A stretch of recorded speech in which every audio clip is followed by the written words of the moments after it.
tiếng nào cho bà con đấy khó đó ông bán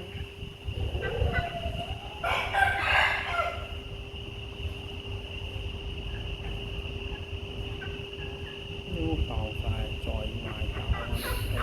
chưa này cha